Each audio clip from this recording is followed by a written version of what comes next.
Hello and welcome to the Create Connects webinar, funding information session for people living and or working in Western Sydney. My name is Ian Cifuentes from the Arts Funding and Development team at Create New South Wales, and I'll be your facilitator today. Next slide.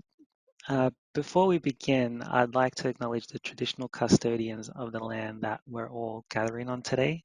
Create New South Wales acknowledges the Aboriginal people across the state and their continued connection to their lands, waters and culture.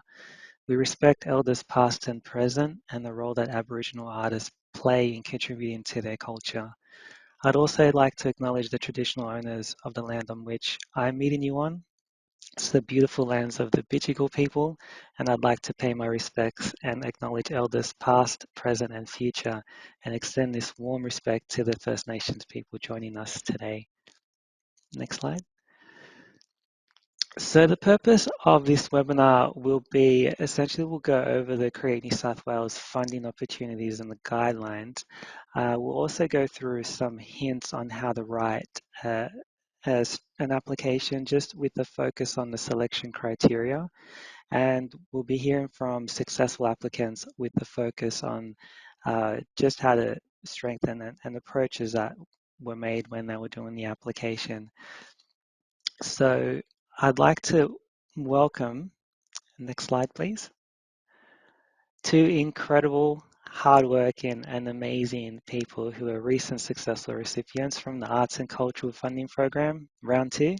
So I'd like to introduce Viv, who has been working in the music and creative industries for 2 decades locally and across the globe. So in 2007, she founded the Vyva Entertainment, using hip hop and music culture to empower others, with a focus on integrating industry, education, and community to create unique pathways for youth, artists, and professionals.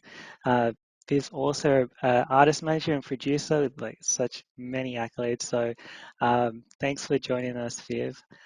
I'd also like to introduce Nick, who is a writer and director and currently working on the new location-based performance project, Message Bank. Nick is also completing the practice-based PhD with the Creativity and Cognition Studios at UTS. And prior to this, he's worked as director, new work for Q Theatre, chair of Theatre Network New South Wales. Welcome, and thanks for taking the time to be here and share your knowledge and experience. I thought we could start by, maybe I'll throw it to you, Viv. I thought we'd start by just telling us a little bit about your current practice and what you do. And as a Western Sydney artist, just sharing your experience or tell us a little bit about how the arts has played a major role in your work. Yeah, for sure. No, thank you for having me for this. It's kind of great to be here and to kind of be digging into these sort of topics. I guess I'll go back to front because the first question kind of, how does arts kind of impact my work? Well, it impacts my entire life. I think everyone outside of people who I went to school with or kind of instruction environments has all been kind of met through music or through the arts. So a lot of my work and professional life is surrounded by the creative industries in some way, or I have the arts to thank for the relationships that I have and the work that I do. So it's all kind of intertwined and can't have one without the other.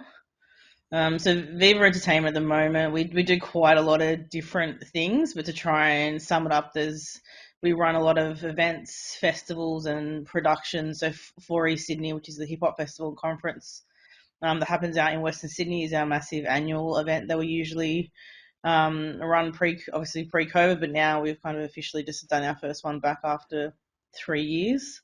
Also produce kind of like hip hop theatre shows and productions, predominantly like Luca Lesson.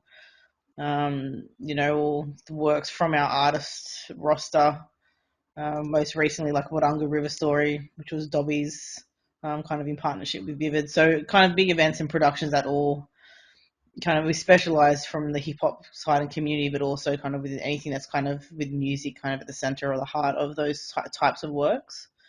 And then we manage 5 artists. So Dobby Barker, Emily Warramara, Anya Terrell, Luca Lesson. And yeah, and then a bunch of kind of consulting events, workshops, you know. Yeah, well, that's awesome, and it's really amazing, and like just really, really interesting. I'd like to throw it over to you, Nick, in terms of what your current practice, what you do, and yeah, again, just as a Western Sydney artist, just sharing your experience and how that's kind of how it's played a role in your work, that kind of thing. You're on mute. I just realized that that's the first strike. Um, it was great to hear a little bit about Viv's work, and I'm kind of aware of it as well, just as an outsider. I'm very much at a different end of that spectrum in that I'm probably working more as an individual artist at the moment. It's kind of looking to transition to more of an organizational structure. But as it kind of says in my bio, I've worked in predominantly theatre and performance, and I've been a bit of a shapeshifter in different roles. And I was reflecting on that, and I think it's something that to be honest, I've just had to do to keep my head above water a little bit, being a theatre artist in New South Wales. But I also think it's part of a constant process that I'm going through to kind of think through how I want to make theatre and why. I lead operated Coin, which is a creative studio, which is based here in Parramatta, which is on Barramadigal country, who are a clan of the Darug. And I pay my respects to the elders of that country that I live and I work on now. So that's sort of where I'm situated in the Western Sydney larger framework or sense of country and region that we're in. My work is on a very personal level. It's generally just a big mix of queer romances, stories of failure and solidarity. And this is sort of blended with an interest in emerging technologies.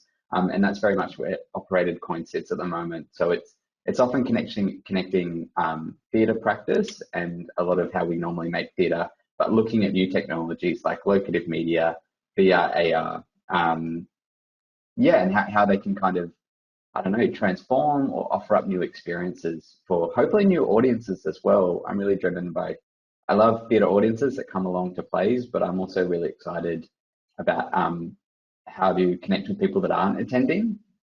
And that's probably maybe my segue back to Western Sydney and Parramatta, because Western Sydney is a very big place. So sometimes it's more helpful to talk about specific places because there's radically different scenes and experiences going on. But for me, when I look around my family and the people I live and chat to, most of them aren't regular theatre goers or attending. So I'm kind of interested in how I can connect, what the disconnect is there.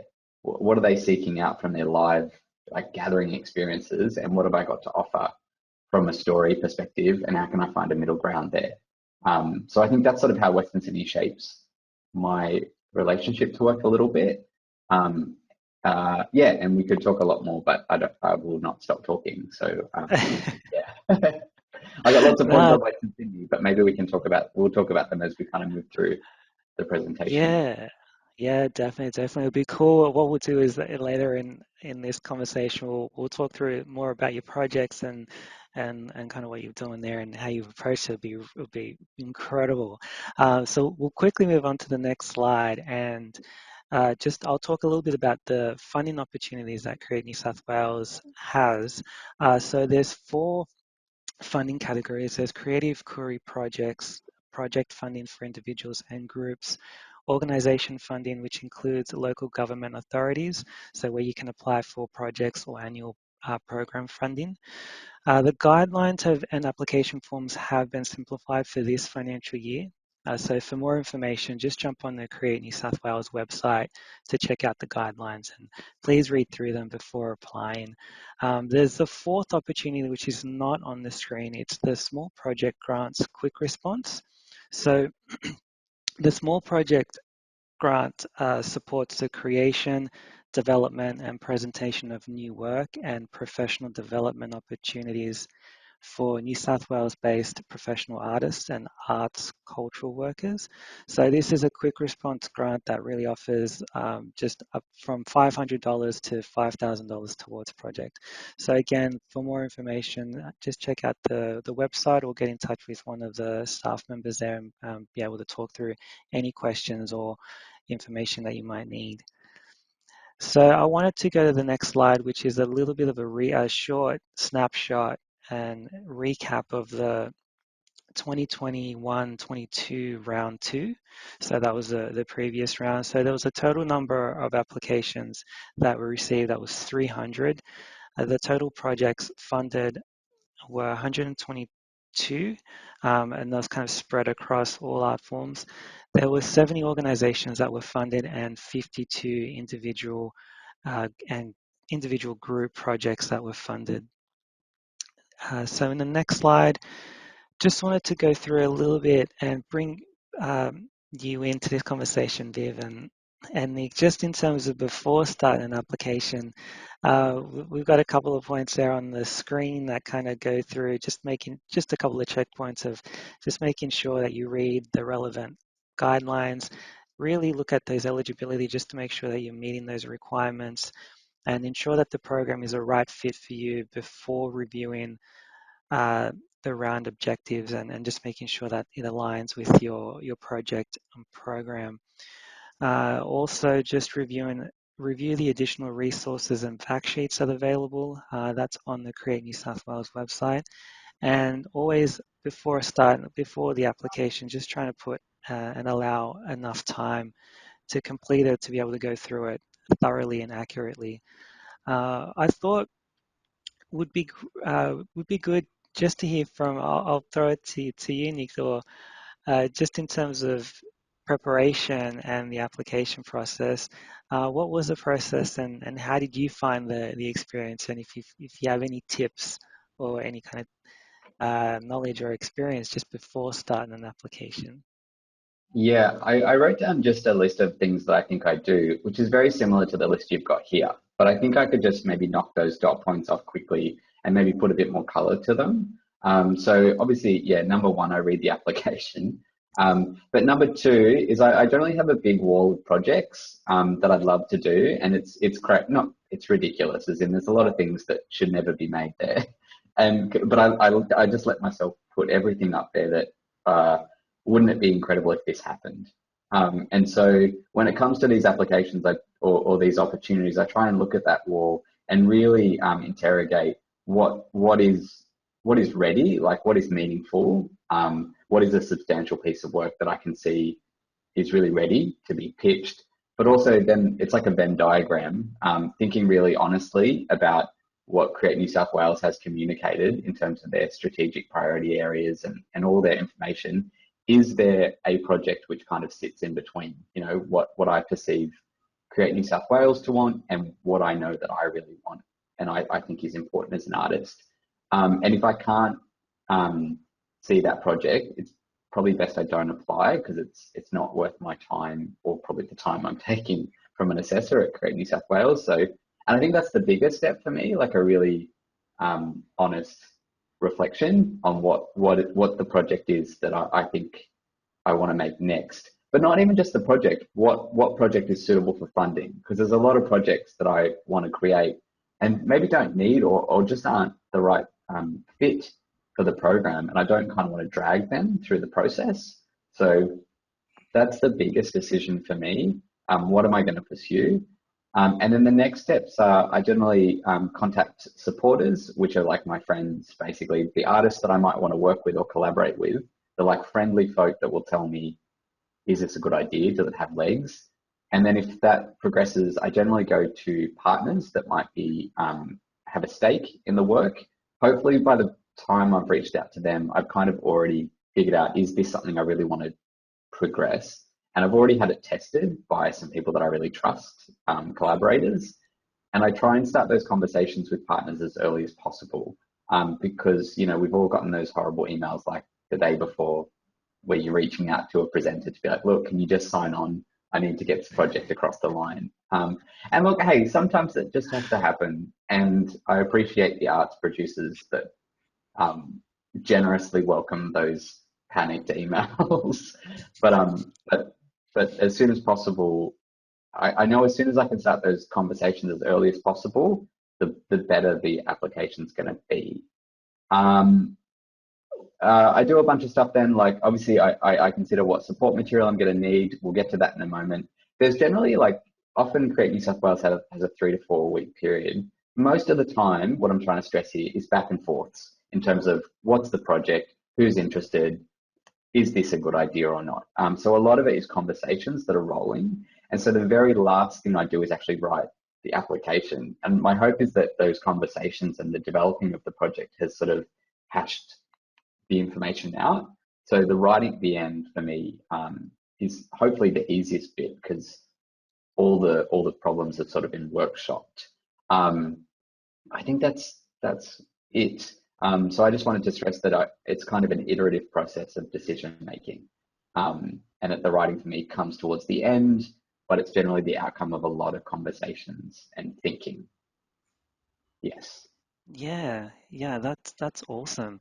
Viv, is that kind of a similar kind of thing that you um, in terms of approach, or Yeah, I is mean, it there's a completely lot of different? yeah, definitely. There's a lot of what Nick was saying that completely agree with. I think the only thing that I would potentially add, in stressing is even if you've identified a project that is worth funding, is looking at the timing to see if it's the right time to also apply because you got to Yeah. keep in mind, you know, the application, when it's due, when you'll actually find out about the funding, and then when the actual period to then run that project. So, which is usually like that, 3 to 6 months after you've done a minimum of 3 months after the application. So making sure that, oh, am I going to apply for this round or am I better to apply for the next round? But, I could use this round to start actually getting everything in line so that by the time the next round comes,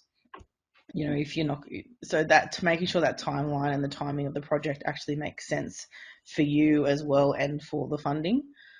Um, and then the other note that I would add is once I've decided that I am going to apply for funding, a couple of things that I always do because I've always got so much on my mind and my brain, and there's always so many projects going in with all the artists that when I work on these things, I literally need it dot pointed down in front of me to be able to just not have to think about things. So I normally would go through the application and create like a checklist of every single question, every document that needs to get attached. So I've got like a master sheet that I tick off as things have been done or if they're kind of halfway or whatnot.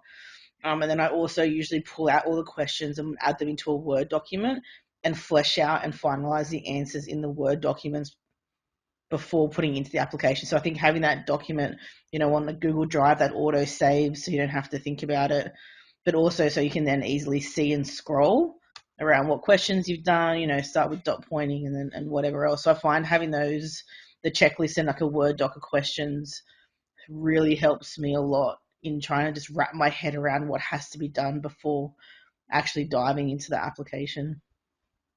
Yeah, oh, that's awesome. The thing that I uh, sort of because it's a Smarty Grant can be a new platform for a lot of applicants for the first time. So sometimes just kind of going in and just logging in and getting a feel for where all the questions are, and then the sort of layout of it can kind of help as well, just to not become too, yeah, just to kind of feel a little bit more comfortable when you're kind of approaching and navigating it as well. So, um, but there's also other resources on the website that might help too for any applicants that were looking to know what other applications have been funded in the past, that kind of thing. So yeah, that's really helpful information. Thanks, Viv and Nick. It's really Also, great. calling you guys as well helps. Yeah. Just being on the Oh phone yeah. having a conversation. If you don't get it or something doesn't make sense or it's too overwhelming, you just like pick up the phone. Yeah, definitely. The The next thing I wanted to kind of move on to, which is the next slide, is about the assessment, the selection criteria. So just wanted to quickly add that the assessment criteria are what the assessors use to judge and assess your application or an application. A few recommendations that we, when responding to the criteria, is just to tell the story about the project or your work. You can use plain language. Dot points are okay as well. Think about why you want the grant. So kind of a couple of points that were touched on earlier there, Nick and Viv. So yeah, having a clear purpose. What does your project or your work contribute to the practice of the arts ecology? And another important thing is just don't assume that the assessor know your work or know who you are. So it's being able to really speak to a way that can kind of really be clear about what your intent and purpose and outcome is. And finally, it's just the balanced budget and providing one that provides as much detail as possible and breaking down those big costs.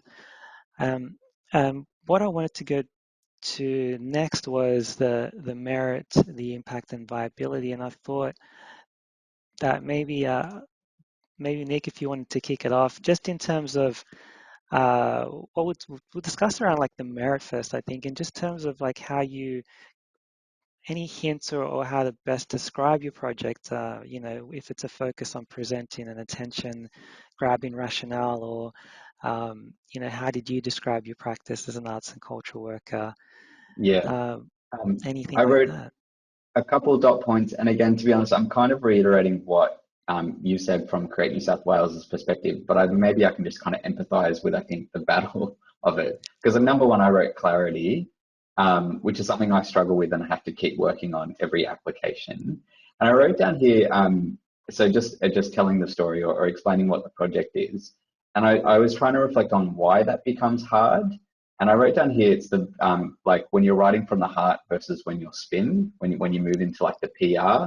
Even I think attention grabbing, I don't know if that's super helpful because you need your project to be exciting, but I think the way you get an assessor's excited about it is by clearly explaining it. I feel like I worry when no, what am I trying to say? I think sometimes when filling out a form for what feels like a big entity like the state government and moving through the machinery of like a Smarty Grants application, it sort of it turns you, it makes you feel the need to push out or to perform a sort of person that's not quite you, especially when you're getting questions with funny frameworks or they're using words that maybe aren't so. Yeah, it's like we're being asked to speak plainly, but we're getting questions that feel quite corporate or strategic directioning. So what I'm trying to say here is to not let the application or the structure knock you off your course and finding your voice. It's trying to remember that you know what you're talking about, you know what your story is, you know what your work is, and to try and stay settled in that and don't get like revved up to try and speak on these other words that you don't feel comfortable in. And I'm talking about this as a voice to myself, and that maybe it's something that other people might empathize with. And just one other strategy that I use is when I have those big questions, I'm a writer, so I believe in a rule of threes. If in doubt, I just think 3 good arguments. Just make sure everything has 3 good arguments, and I'll put them as a dot point. Like I'm going to give you 3 reasons how I answer this question, and I'll give a top line, this is the reason, and then I'll explain it, because that at least gives me a structure to like organize some of my at times jumbled thoughts as a person that likes creativity. Yeah, that's really great, Viv. So true. Yeah, I definitely, in terms of like clarity, this is being really clear and specific. And I think, and it's one thing that I've learned over time is I don't just put words in there to put words in there. And I think for creatives, it's always really hard. If it's not needed, delete it. Like just take it out and really kind of strip it back and, write it out, flesh it out, but then summarize it and kind of keep, I know for me to get like my vision statements and all like kind of like my blurbs or kind of descriptions, I've written them 3 or 4 times to slowly kind of cull them out. I also send them to other people and again, trying to be mindful. I think you mentioned before, Ian, around just pretend like this person has no idea who you are, has no idea what the art form is, and trying to figure out what's needed. So it's just really clear, very specific.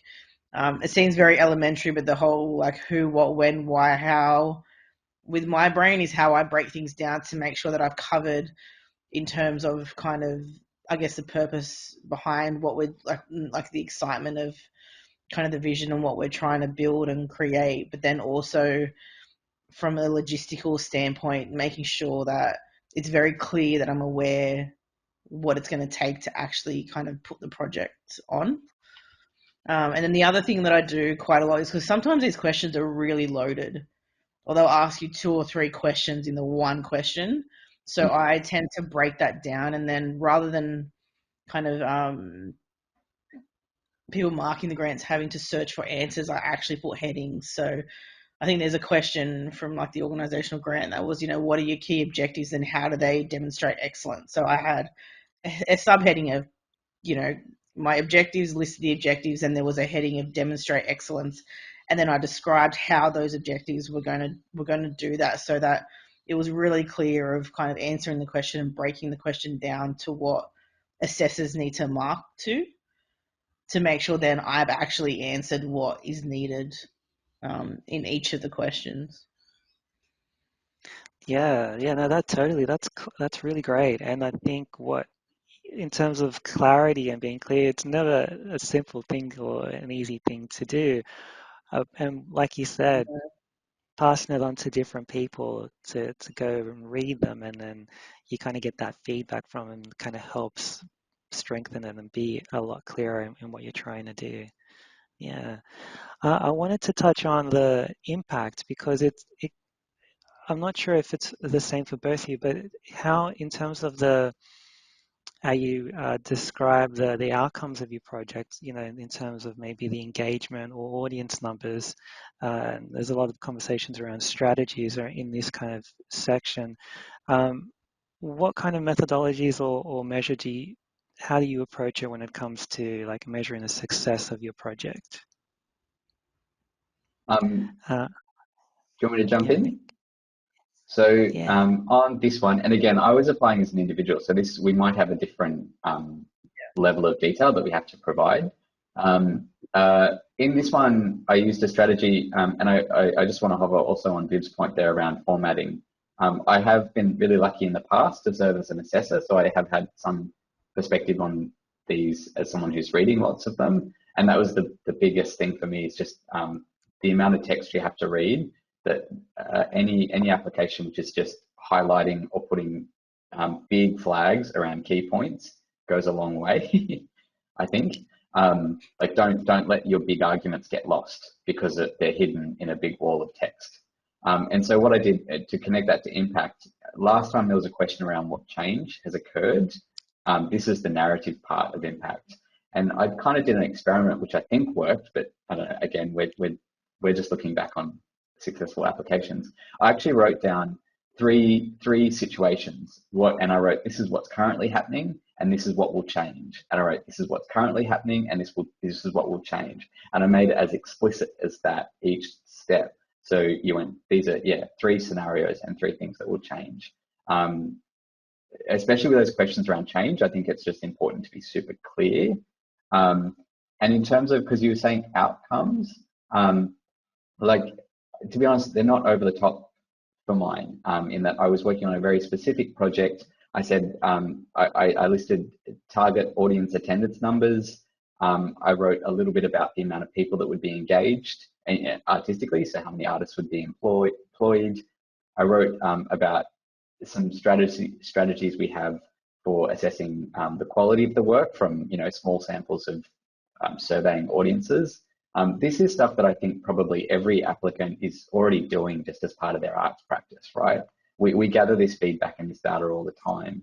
It's just about finding simple ways, I think, to be able to articulate what you normally do when you're assessing your works and the impact of your works, and trying to find a way to make sense of that in the frameworks that Create New South Wales has set out. Did I answer your question there, or I might have gone off track a bit. No, it was perfect. Cool, great. Yeah, definitely. Viv, was there anything you wanted to add? Yeah, no, I mean and also just for kind of clarity, this application was the first time I'd applied for annual organisation. So prior to that, I was mainly kind of similar to you, Nick, in kind of the project grants and kind of applying as an individual, because I'm kind of in this, or we are in this transition phase of where I kind of moved from a sole trade into a company, last year, and kind of really now trying to build a team to kind of, build what we do. But yeah, in terms of impact, the methodologies I feel like aren't that kind of out of the box. Either they're really simple things, but they also, I guess with some of our events and programs, like we've done them before, so past data compared to new information or outcomes is definitely one way of kind of comparing. Obviously setting goals that you can actually mark against, again, feels like really elementary, but like, things that you can actually see, this happened, or I didn't, or we reached a part of it.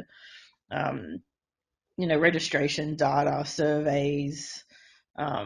We use like an accounting system, MyOb, so looking at like profit and loss kind of statements and reporting data from that really boring kind of financial end actually kind of works out really simple that you can, and really easy for you to kind of to add in.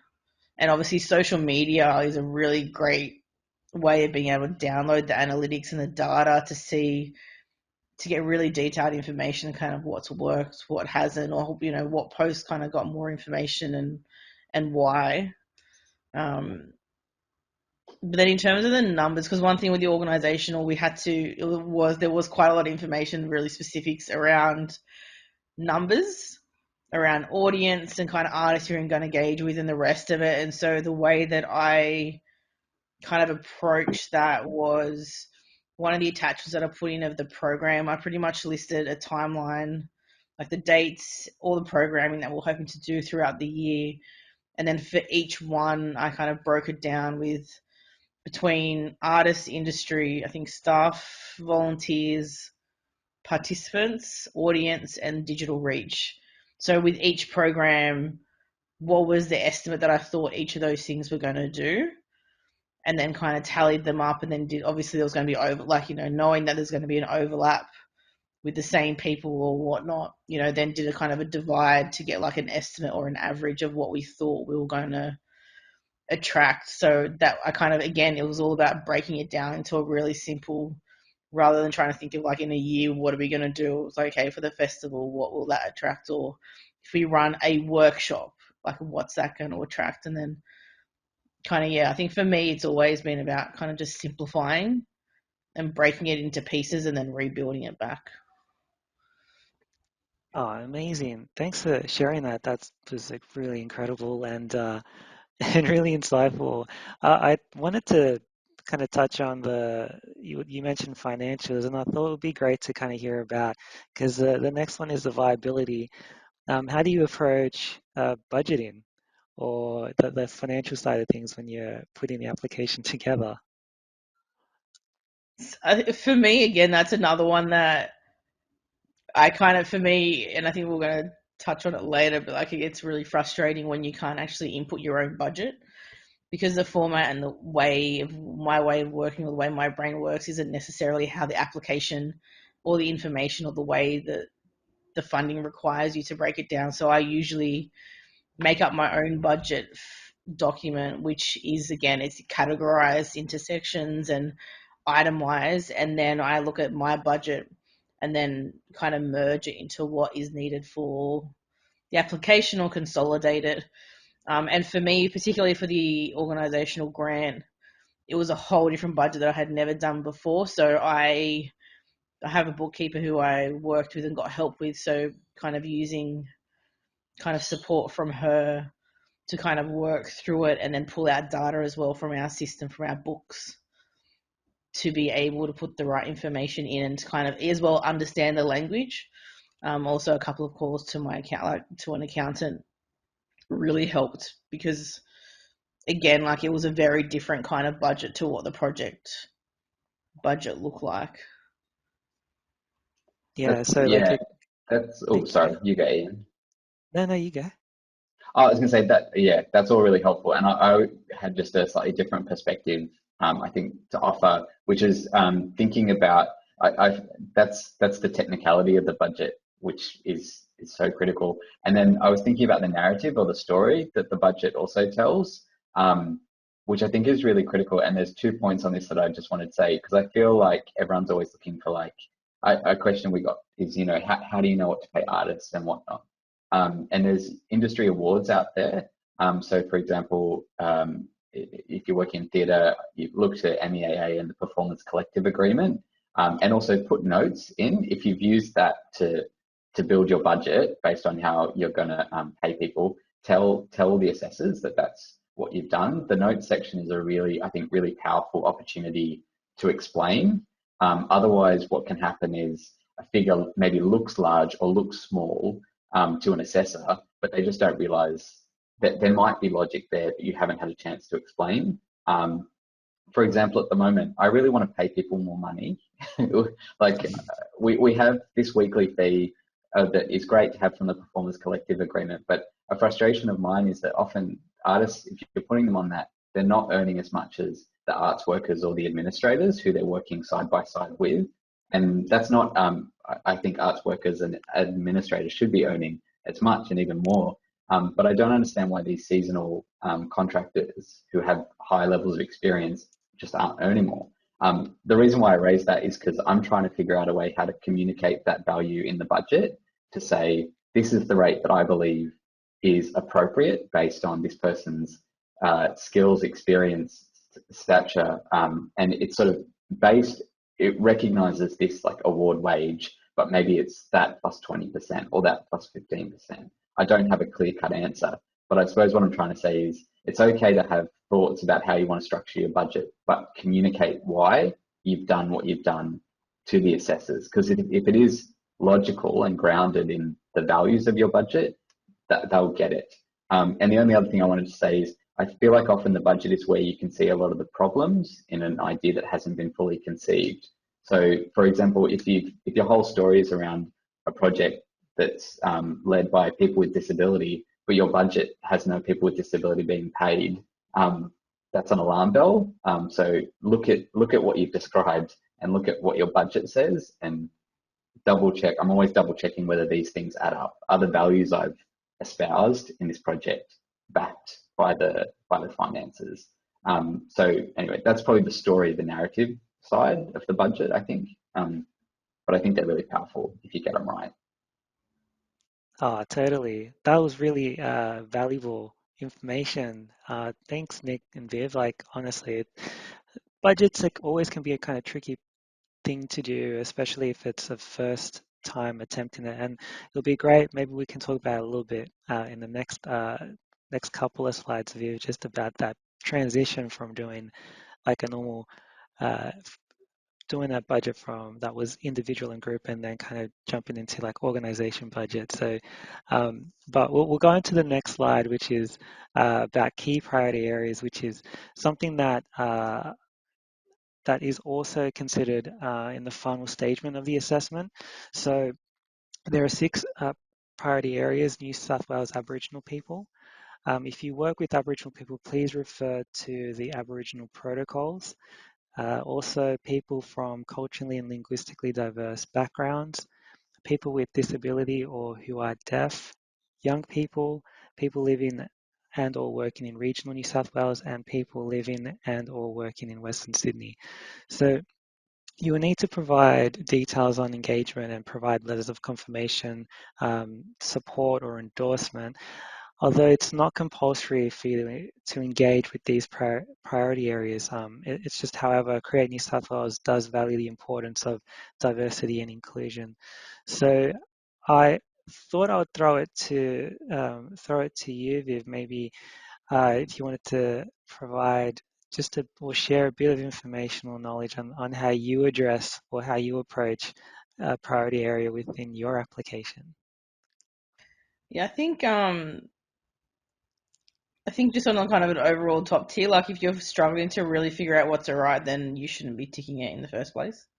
It shouldn't be hard to know how you're going to meet those areas or how you're communicating or how you're working with those people. Because I think similar to what Nick said in terms of the budget, I'd say the same is here. Like if you're saying something in your application, that means there's a thought process that you've already gone through, or you've got partners, or there's activities that you're going to do that specifically meet the needs or kind of are targeted towards particular communities.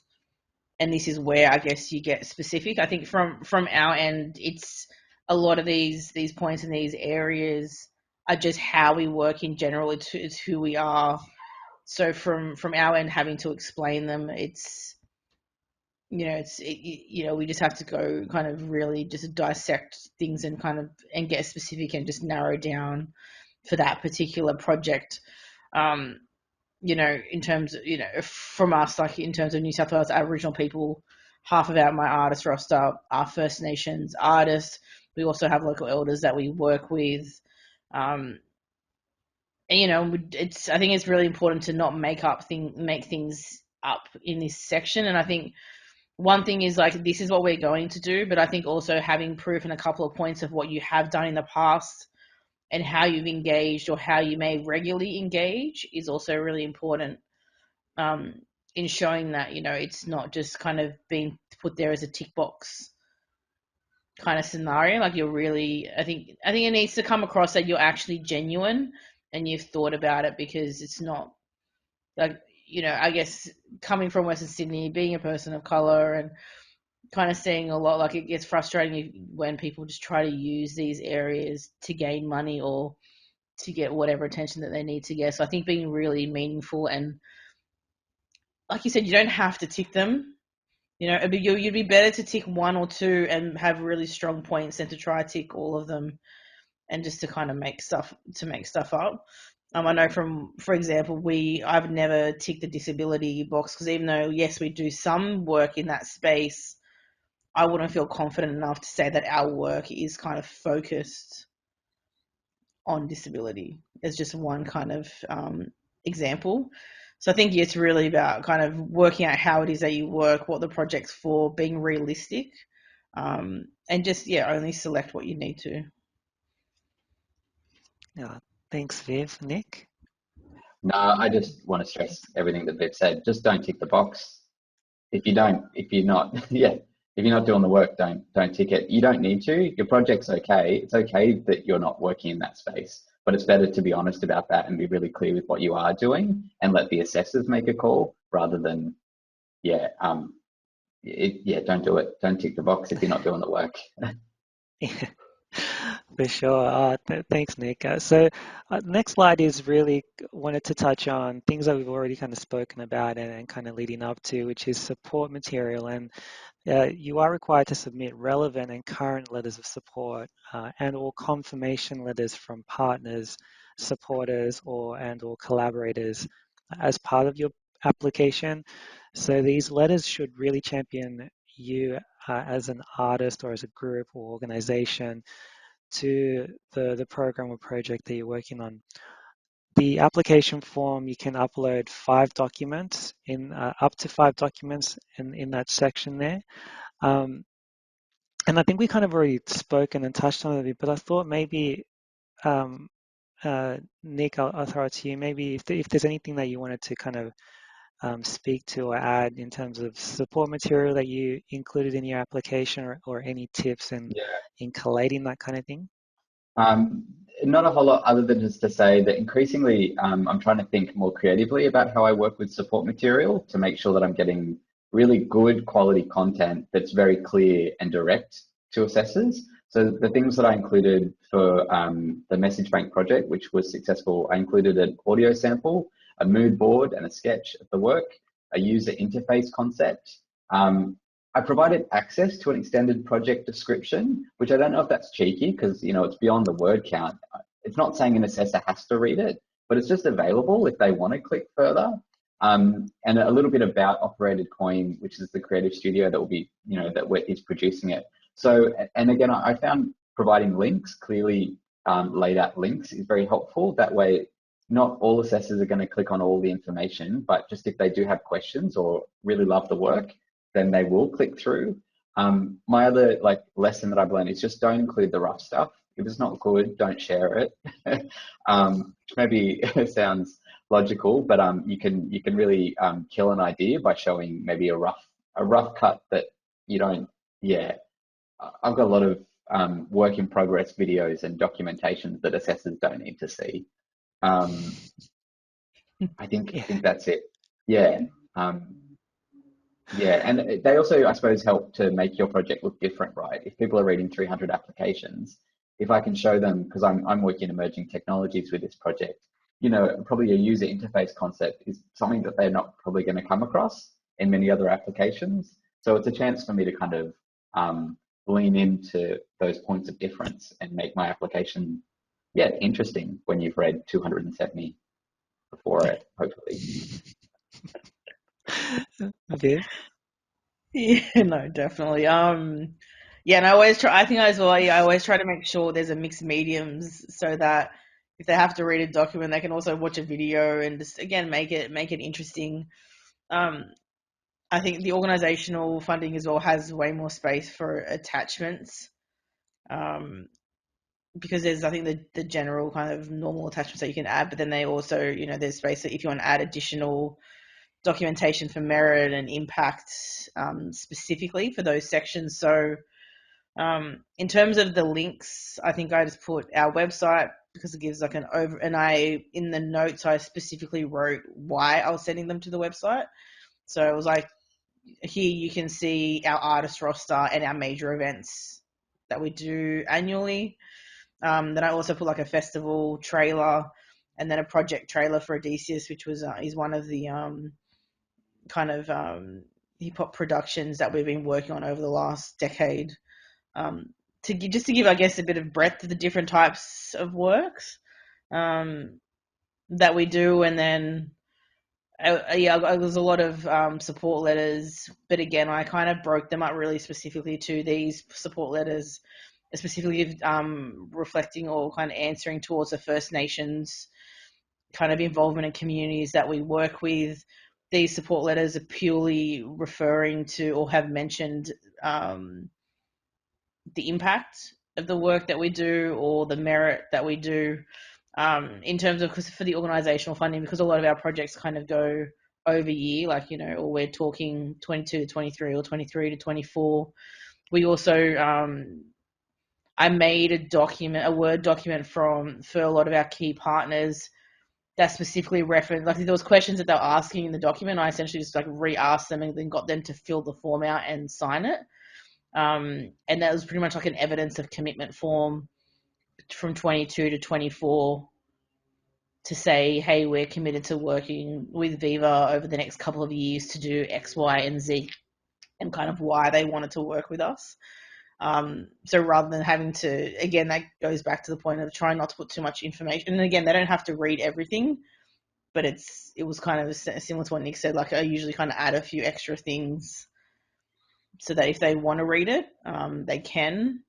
And I think the only other thing to note kind of with the support material is sometimes I will also, not always, but sometimes put like a contents page or like one page that literally lists all the support material and what they are so that if they want to just scan what's attached and what they want to read, then they can kind of pick and choose what they think is relevant to them or what might be of interest. Yeah, that's incredible. Thanks both for sharing that and really insightful.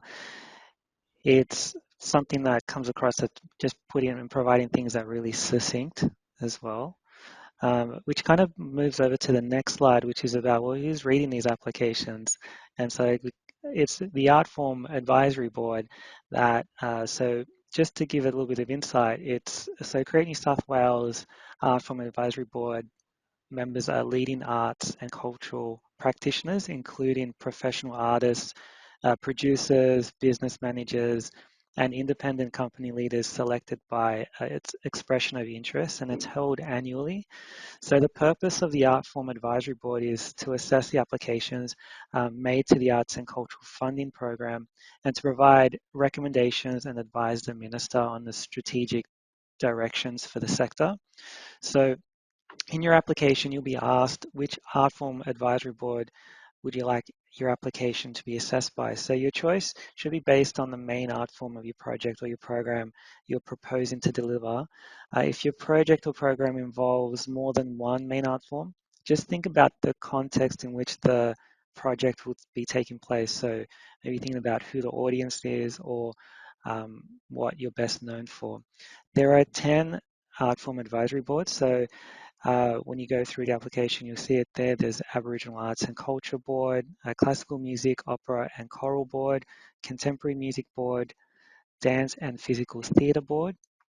There's also Festivals Board, Literature, Multi-Arts, Museums and Histories Board, Theatre and Musical Theatre, and Visual Arts.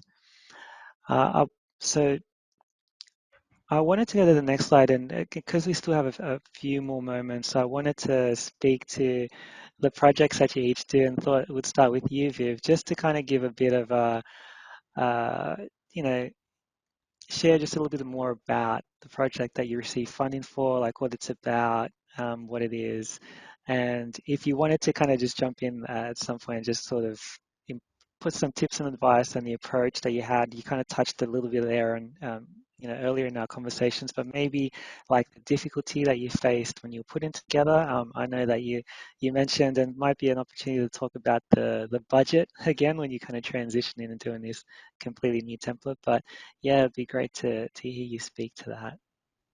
I think my face turned white the first time I saw the organizational budget. I was like, what does this even mean? Because like I said, we're kind of in that transitioning phase, and for me, so the purpose of the application and what I was applying for was purely for money to employ staff. Because the one thing that I'm always doing is going project to project, and I think for me to help, what the game changer would be having year-round support, rather than it just being me. And essentially, so that's what I applied. That was what all the money was kind of gone towards in terms of what I was applying for. And it was essentially to support the annual program of events and stuff that we had upcoming through the company, and whether that was stuff to do with any of the artists from the roster, from like releases and shows to the festival, or even kind of workshops. And also there's a couple of major or big projects that are on my dream board as well, that have been sitting there for a while. So we also kind of, another part of what we were applying to do was just research and development. So there wasn't even a public outcome necessarily to all the parts of the project. It was just, this is what we want to do, why we want to do it, and why we need to do it now. But yeah, it was a big, for me, I think I was on the phone to you guys quite a lot, because it was a big transition kind of going as an individual into a company. Because like I said, we changed formats beginning of last year. So having to rephrase everything, and even the language that we used, so that it was more of a kind of we rather than I sort of approach. So I just had to give myself a lot of extra time, I think, with the application. But the budget, again, like I said, it overwhelmed me. It definitely overwhelmed me at first, but again, it was about breaking it down, just pulling it apart, and then spending time going through and working with my bookkeeper helped me quite a lot, because in terms of the language or the things that you were using, or what was being requested and why it was being requested. And then I think we had to also, from memory, predict or kind of foresee what the next year looked like in terms of figures for the company. Because again, it's now looking at your profit and loss, liabilities, and the rest of it. Whereas when you're doing the project, it's very, itemized or kind of project specific to what you're doing. So it's just a different part of the brain that you had to use. But I did also, another thing that I did, and that kind of was really helpful, was speaking to other people who have had organizational funding before or currently do, and kind of working with, like, asking them questions or getting advice from them, or looking at some past applications has also helped with the process. But yeah, for me, it was really important that in terms of our next step in this transition phase was the support. So I think, again, that whole thing of the timing and the relevance of it, because usually the hardest thing to get money for is staff. So this was kind of like the one, or like the only opportunity you can really say, hey, look, I want like a whole budget just for employees. So yeah, no, which has been really great, and it's already been kind of life changing in terms of helping me kind of build the company, but also as well for kind of health as well, kind of the workload. Oh, totally. Thanks, Viv. Thanks for sharing that. And Nick, so if we go to the next slide, would really like to hear about just tell us a little bit about the project, kind of what it's about, and yeah, any kind of pressure points that you had when you were doing the application, things that maybe you were able to overcome or move through. Yeah. So message bank it's about the fear of someone getting access to all your personal information, but also the desire to know everything about other people's. So it's kind of this like tension of privacy, trust, and voyeurism is where it comes from. A couple of years back, I had this really horrible experience where someone stole a bunch of my mail, and tried to steal my identity. Um, it's terrifying and really unsettling, but now I'm trying to make a show about it or make a project about it. That's kind of what it's about on a gut level and then on a story level. From a form perspective, it's a location-based performance project. And so the way it's going to work is you'll rock up to our little message bank booth, and you'll be handed a smartphone device and headphones, and then you'll have 30 to 60 minutes to walk around Parramatta Square, where you'll kind of have this audio experience that's triggered based on your location in the square, where this kind of story of your own message bank getting corrupted, but also getting access to other people's messages will kind of play out. It's still in development. We're doing a lot of the story work at the moment, but that's sort of a little bit about the project. As I said, I come from a theatre background. I work as a theatre maker, but increasingly am working with emerging technologies. This application we actually submitted to the multi-art form board, not the theatre board, because the role that digital technologies, storytelling, sound composition, and kind of theatre and performance making played was kind of actually, we felt more appropriate for the multi-art form board as opposed to the theatre board. Some of our other projects, which maybe fit more clearly in the theatre zone, we would take back to the theatre board. But that's just a note to say that, you know, we look at the work we're doing, and if we've moved across, we try and keep in contact with the boards and with the expectations of who's on those boards to make sure that we're sending our work to the right place. So that's the project. In terms of tips or barriers, things to work through. So I went back to clarity. I wrote down honesty, and this is honesty with Create New South Wales and with myself. Like, what is this work? What do and don't I know? And I think one of the hard things is, I mentioned before, there's kind of weeks of negotiations between partners and presenters. And Viv made that really good comment about timeliness. You know, you're going to wait at least 3 months for a notification. Arts organisations are working on these 6 to 12 to 18-month programming timelines. And we're constantly stuck in this chicken or the egg scenario. Like, I need a presenter to confirm that they want to put my show on to get funding, but in order to get that confirmation, they want me to prove that I've got funding. Like, these really nasty scenarios where everyone's like hedging, everyone's trying to minimize their own risk. And I think the individual artist is then saddled up with the expectation that they'll go and take all that on. And so sometimes, I suppose what I'm trying to say is you go into a funding round, and you just being very clear about what you do know and what you don't know. So, and for this project, the initial vision that it would be presented as part of Parramatta Lanes, and I did have a kind of commitment or a conversation going with City of Parramatta that they were willing to express interest in that. We're still working towards that, but it's also possible that the presenting context might have shifted a little bit, which I will be negotiating with City of Parramatta, and I will update Create New South Wales through a variation with that. What I'm getting at here is that it's okay for things to change, but to be really honest about what you do and don't know. So in my application, I was like, this is the conversation, this is the vision, and it really strong, like this is what we want to happen. But also 3 to 6 months is a long time. And here's our kind of, here's how, not how it could be modified. It's not that I'm trying to preempt things changing, but I'm not letting the uncertainties stop me from applying, just trying to be really clear about what I do and don't know, and how we're going to be okay, because we've got the people and we've got the plans to withstand a bit of change. So pressure points for me around confirmations, negotiations, timelines, and how I get through that is my attempt to just be really clear about what I'm trying to do, and then really honest with myself and with my partners and with the assessors. I think sometimes if you share the questions, then at least you're inviting people in on the problem, and hopefully your project's addressing the problem. Anyway, sorry, that was a little bit circular. Oh, and the only other thing I would say that sometimes I know filling out these applications is that Create New South Wales questions can seem really circular. You feel like you're repopulating the same data or responding to the same question. That's a frustration. Sometimes that's because I think the questions might be circular, or sometimes it might be because me as the person conceived of my project, there might be something I haven't worked through yet. So if I feel like I'm repeating the same information, I try and just take a moment to reflect on, is there something I've missed here? Sometimes it's me, sometimes it's them. Anyway, so just taking those moments, yeah, honesty, clarity, yeah, and be really excited by the project that you're taking up because that helps too. Oh, thanks, Nick. Yeah, that's really honestly, and Viv, thank you so much for going through and sharing those things with us.